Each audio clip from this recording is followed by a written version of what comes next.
Muy buenas noches, bienvenidos a La Hora Clave. Buenas noches, Maki. Buenas noches, buenas Felipe. Bueno, en este programa especial nos acompaña Rafael Arraiz Luca. Bueno, escritor, conocido editor, profesor universitario.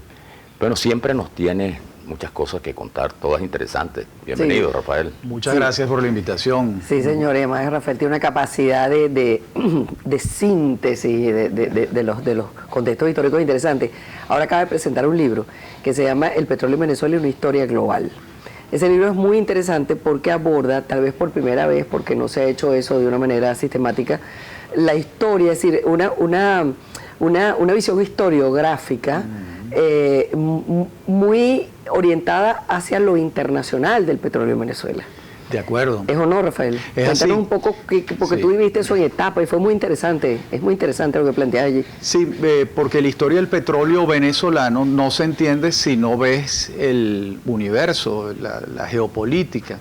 Es básicamente una historia internacional.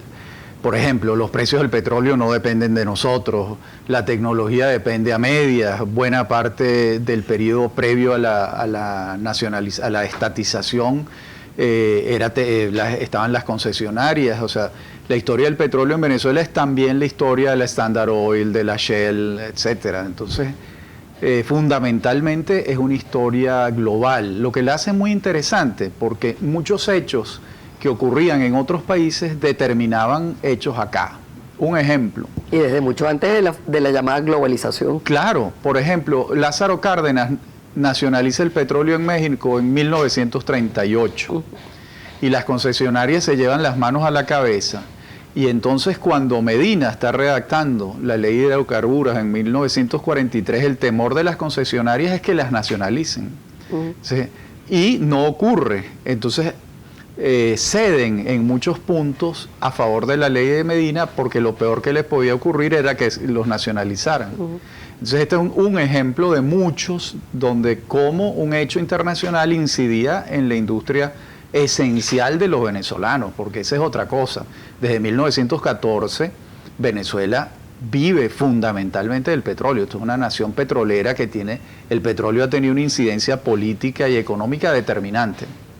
Otra cosa que quisiera decir es que la historia del petróleo en Venezuela, en el fondo, es la historia de Venezuela en el siglo XX y los 16 años que van del XXI, ¿no? Además, logras analizar con mucho rigor todas esas etapas. Y hay un hecho importante también visto, el petróleo desde el punto de vista de su importancia internacional, y tú lo señalas, lo subrayas mucho, y es que, bueno, las guerras, todos los conflictos armados del siglo XX han tenido detrás el tema petrolero. Por ejemplo, la gente se refiere a las dos guerras, la Gran Guerra del 14 y luego, bueno, la Segunda Guerra Mundial, los conflictos del siglo XX. Bueno, y todos de alguna manera tienen un origen en el tema, en discusiones en torno al tema petrolero. Sí, es así, tal cual. Por ejemplo, no me parece descabellado atribuirle la derrota de Hitler al hecho de que Alemania no tenía petróleo. Y eso está ahí en el libro, está bastante analizado. Es decir, cuando Hitler ¿por qué Hitler invade a la Unión Soviética? Porque necesita el petróleo de Azerbaiyán, ¿no? Porque con lo que él tenía no podía avanzar en la guerra, y finalmente es derrotado por ese motivo. Por cierto, Venezuela tuvo un papel estelar en la Segunda Guerra Mundial que los venezolanos conocemos poco. Buena parte de la gasolina de los aliados en la Segunda Guerra Mundial es la gasolina venezolana.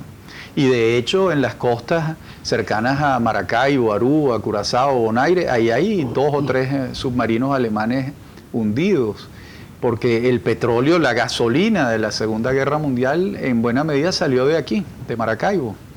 Ahora, fíjate, una cosa interesante es cómo, un poco lo que planteamos antes, cómo una de las cosas que primero se globalizó fue el petróleo, sí. ¿sí? Toda la dinámica petrolera.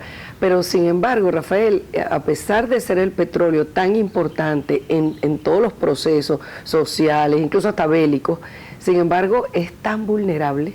Muy vulnerable, y en el caso venezolano, Maki, muy desconocido. Yo siempre me preguntaba, pero ¿por qué si nosotros vivimos de esto, casi no sabemos de esto? Yo les pregunto a mis alumnos en clase, ¿cuánto es un barril de petróleo?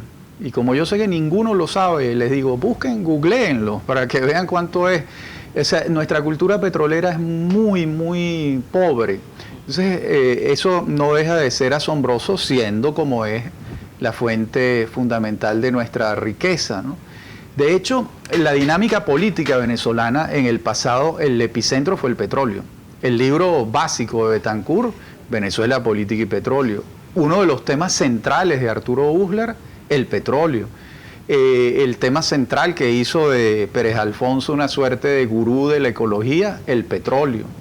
Entonces me preguntaba, ¿por qué nuestra relación es tan extraña? Creo que una de las claves está en Pérez Alfonso.